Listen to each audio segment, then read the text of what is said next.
guys, pag-usapan lang natin si Catherine Bernardo. Inisyong hanggang ngayon, mahal pa rin niya si Daniel Padilla. Ayon kasi guys sa mga netizens, ayon din sa kanilang naririnig umano kay Sian Gasa at Ogie Diaz at Christy Fermin. Kasi kay Christy Fermin guys, nagkakayos na daw ang Katniel. Ogie Diaz naman guys ay type pa rin ni Catherine Bernardo si Daniel Padilla. Sian Gasa naman guys, nagkabalikan daw ang Katniel at nagkaayos at paliim na nagkikita. At meron pa daw siyang resibo at ebidensyang magpapatunay na talagang tunay na nagkabalikan ang Katniel. Ibig sabihin, masaya na si Daniel Padilla sa sinasabi umano ni Sian Gasa. Diba? Na talagang happy guys ang mga Dilulo fans na mga Katniel fans na matagal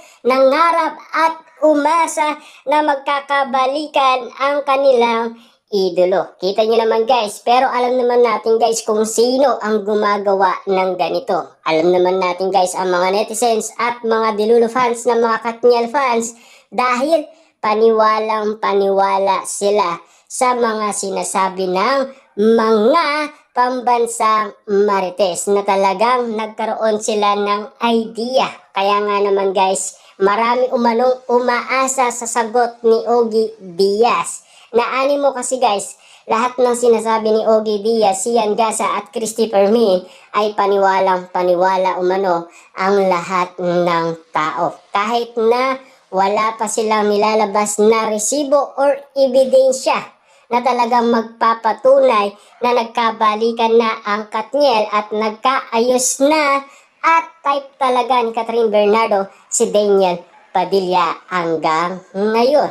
Na hindi daw alam ni Mami Min Bernardo kaya nakapagsalita ito na mag-ingat sa mga nagpapakalat ng fake news. Pero may comeback nga naman kasi guys si Sian Gasa na talagang baka hindi kayanin ni Mami Min Bernardo ang kanyang i-upload na baka magtaka siya sa kanya makikita dahil alam ni Sian Gasa na nagkabalikan na at nagkaayos na daw ang Katniel at nagkikita daw ng palihim. Grabe nga naman kasi guys ang mga isyong lumalabas ngayon na talagang pinag-uusapan ang Katniel at pinalalakas ang Katniel na talagang na dati ay nagkaiwalay ng dahil sa usaping babae.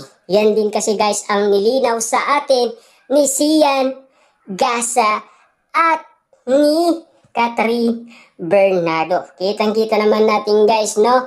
Lahat ng mga pangyayari last 2023 ay napag-usapan ng mga tao at binatikos umano si Daniel Padilla noon na akala talaga ni Daniel Padilla ay pabagsak na ang kanyang karera at nadamay pa umano ang kanyang pamilya. At lalong-lalo na guys, nalaman pa rin natin ang utang umano ng pamilya ni Daniel Padilla, ang ina na si Carla Estrada ay nagkautang daw sa pamilyang Bernardo na nabayaran na. Ayon guys kay Christy Fermin at siyempre nung nabayaran na, nasabi rin guys sa atin ni Christy Fermin ang ulat na yan.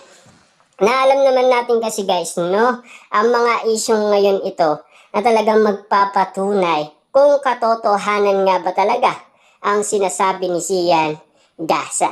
Dahil may comeback ka naman kasi guys, dahil kahit ang balita umano, in-announce ang comeback ni Sian Gasa na patama umano kay Mami Min Bernardo. Lalong-lalo na guys, nabuhayan muli ang mga Dilulo fans na mga Katniel fans dahil sa kanilang paniniwala umano na magkakabalikan talaga si Daniel Padilla at Catherine Bernardo. Yan kasi guys ang paniniwala nila na talagang umaasa ang Katniel fans na magkakabalikan sina Daniel Padilla at Catherine Bernardo. Na ngayon guys napapag-usapan na at pinalalakas na at pinagkakaguluhan na sila na baka magkaroon yan guys ng movie. Dahil ayon naman guys sa atin ng balita, collaboration lang ang nangyayari dahil nagkaroon ng project ang Katniel after nilang magkaayos. Kasi okay na sila guys 'di ba? Na talagang okay na rin kay Catherine Bernardo at Daniel Padilla na magsama sila sa iisang movie dahil meron nga naman kasi guys nakalaan na movie sa Katniel na after forever na gagawin sana guys sa San Francisco kung hindi nga naman sila nagkaiwalay ni Daniel Padilla, 'di ba? Na alam naman natin guys ang mga issue ngayon na pinag-uusapan talaga ang laman ngayon ay ang Katniel sa kanilang pagbabalikan ayon kasi guys kay Sian Gasa 99.9% ayon kasi guys sa kanya. Pero patuloy pa rin guys naniniwala ang mga netizens at mga Dilulo fans ng mga Katniel fans dahil sa mga pambansang marites na nagkukwento umano patungkol sa Katniel na alam naman natin guys no kung hindi dahil sa kanila hindi kakalat ang ganitong issue at hindi natin malalaman kung ano ang napapag-usapan nila patungkol umano kay Alden Richard, Catherine Bernardo at Daniel Padilla. Siyempre guys maraming umaasa noon sa Kat din na ngayon naman guys umaasa sila sa Katniel dahil sa announce ni Sian Gasa na nagkabalikan umano ang Katniel na alam naman natin guys na sinisigaw ni Christopher Min o Guy Diaz na sumuko na si Alden Richard sa kanyang panliligaw kay Catherine Bernardo. Malabong-malabo na daw guys na si Alden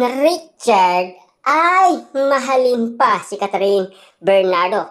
At malabong-malabo na rin daw na sagutin ni Catherine Bernardo si Alden Richard. Yan kasi guys ang malinaw na update sa atin ng mga pambansang marites kung bakit nga naman guys pinagkakaguluhan ang Katniel.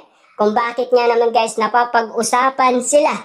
More than 11 years nga naman kasi guys ang kanilang relationship at 12 years naman guys ang kanilang love team sa showbiz na nagkaiwalay pa. Grabe nga naman guys dahil ang paniniwala ng iba kasalan na ang 11 years na yon, 'di ba?